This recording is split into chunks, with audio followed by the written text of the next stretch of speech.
this was still one of the biggest pivotal moments of my life, hands down, when it comes to feeling lost, not knowing what I wanted to do, the mindset I had going into everything. I had a victim mindset. I know we all struggle with it. Like, I felt like, why is this stuff happening to me? Why I don't have a good life, blah, blah, blah. And it really turned into everything that's happened in my life is my responsibility. So walk us through that shift. It doesn't happen overnight. And having an environment as extreme as a special ops military environment with a bunch of guys that think a certain way definitely may speed up that process. What did they think differently than you? So when I got in, I graduated. I went through basic training. I had a heck of a drill sergeant. I had a early 30s master sergeant, which is quite unheard of. Like, this man moved up the ranks very quickly, and he was a third generation Air Force guy. Grandfather, full-time.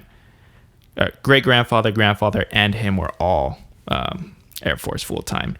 Oh, man. This, by far, to this day, it is the most disciplined, intelligent, and respectable man I've ever met in my life. Yeah. Wow. And I want you guys to realize the fear that comes with that. When they have a position of power over you that, like, if you don't obey, you go to jail. Like, that's the punishment for not obeying and directing orders when you are part of the military, because you become less than a citizen. Citizens have certain rights that you lose as you become essentially like government property. How was your relationship with this guy? Everyone's okay. It's time to be vulnerable, right? Please. Everyone is scared in basic training. I mean, I don't come from a military family. I had a couple cousins go through, but I never one of them went Navy and one of them went Army infantry. But I never actually had deep conversations before I signed up, because I honestly went in through the whole process pretty quickly. Like I said, I was trying to run away from my circumstances and I wanted to get into something new. The first night, we're all just laying on cement. Since we got there maybe around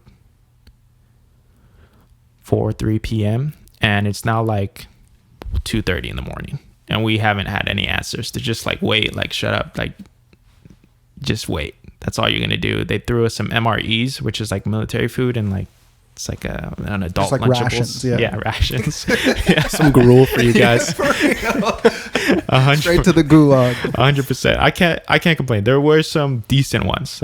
They vary, just Lunchables. There's a pizza or but I lived off that as a kid. Lunchables, man. Right, exactly. The fear of the unknown is really loud in your mind when I was there the first night. So I'm walking you guys through the first day there at basic training in San Antonio, Texas. Also my first time leaving California, on my own. But I don't think that really sunk in until I was there for a couple weeks. I was like, this is it. I'm out here. My relationship with the guy, first night, once we got into the bunkers, I want to say it was maybe 2:30, and he just starts. I don't know what type of parents you guys grew up with, but I'm talking just full disciplinary mode of I'm yelling into your soul, and if you just look at me the wrong way, I'm gonna throw something at you. And and it's they're doing their job. It is jumping into the pool that you signed up for. An ice bath that you signed up for. And he says, take off all your clothes. Everyone. It's a room full of 45 guys, right? Ranging from 18. We're talking everything. Yeah. I didn't know yet. Ranging from 18 to 35. He's like, take off all your clothes. It's time to shower. Before you, he's like, you're not getting into bed dirty. And I'm looking around like my underwear too. I just met these guys. I haven't really said a word because yeah. It's almost, they didn't even want us talking to each other, right? And that helped 100%, like you said, taking responsibility of who you are. The point of basic training is to strip you of your identity and make a soldier. That's its job. What does that mean? you are Josh. You do certain things. You may even believe you are your habits. Like you identify with certain things, and people have a perception of you. Let's say Josh eats a lot, and he goes through a phase in his life where he's not eating a lot. People are going to think like, oh, what's up with Josh? Like, why isn't he this and that? Imagine that happening to you like in every aspect of your life. So like, you're not going to talk a lot anymore because you're not allowed to talk a lot and speak unless you're spoken to, right? You're going to be very meticulous and almost like very self-judgmental of how you carry yourself because you're supposed to. You're supposed to walk a certain way, march a certain way, look a certain way, dress a certain way, get ready a certain way. And you're essentially not going to do anything unless you're told to. And are these new habits that are forced upon you, correct me if I'm wrong, they're coming out of fear?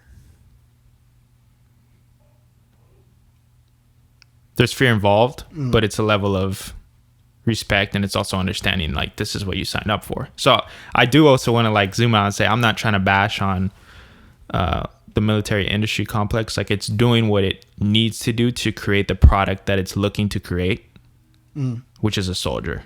I'd rather have a soldier that's strong than a soldier that's weak. But at the end of the day, What do you mean by physically or mentally or spiritually? What do you mean by that? Strong or weak? I would almost say in every single way. Spiritually, mentally, physically, you need all of that. But when you strip all that down, when you don't have your identity anymore, you guys have the same haircut, you guys dress the same, you're thinking the same way at that point. Right. And what do you have to you? Does that get tough? Oh, 100%. I mean, they very emphasize that you're an individual. And like there's no sense of community. Like you're a soldier. You're just going to listen to what the higher above say. Okay, so it's your first couple weeks. You're settling in there. This guy's crazy. Your drill sergeant. I mean, not crazy, but he's not crazy, but no, I mean he's intense. He's intense. He's still just thinking about it, he's the most intense person I've ever met in my life, and it's not even close. Also, when it comes to intelligence and maturity, he was in his early 30s. He has a full head of white hair, like silver. Like I'm talking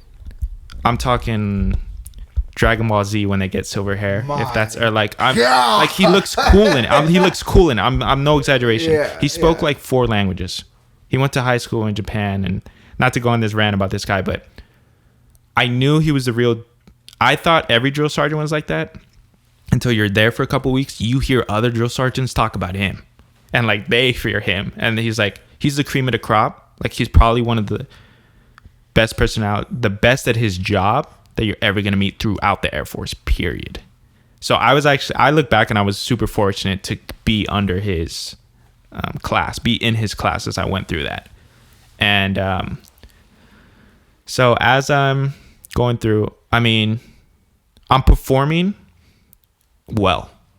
I become their like PT leader, which is like their physical training leader. So I'm just the guy, when the drill sergeant's not there, I have to go in front of the whole, what they call a flight. It's just the group of people like in a square, and yell at them to do push-ups or sit-ups or stuff like that. Because if you were, and they base it off of how well you performed in the physical test in the beginning of like push-ups, mile and stuff like that. But I didn't care. Like I could tell there was people next to me that I slept to and talked to. They were like, you have a tiny little position of power over these people. Like, you should take pride in that, feel good. And I was like, I don't even want to be yelling at these people. I really don't. Why? Right? Did you not believe in the way you were doing it? So when I got there, I was looking for a level of discipline in my life too. I understood that my victim mindset at the time was very negative, and I couldn't stick to something. I would try to tell myself to do something, it wouldn't work. I didn't have that self-discipline yet. So I knew like, okay, going into this place, it's going to force me to become really disciplinary because I have no other option. I have to obey. And then I realized, oh, I'm becoming a person I don't want to become. Or I'm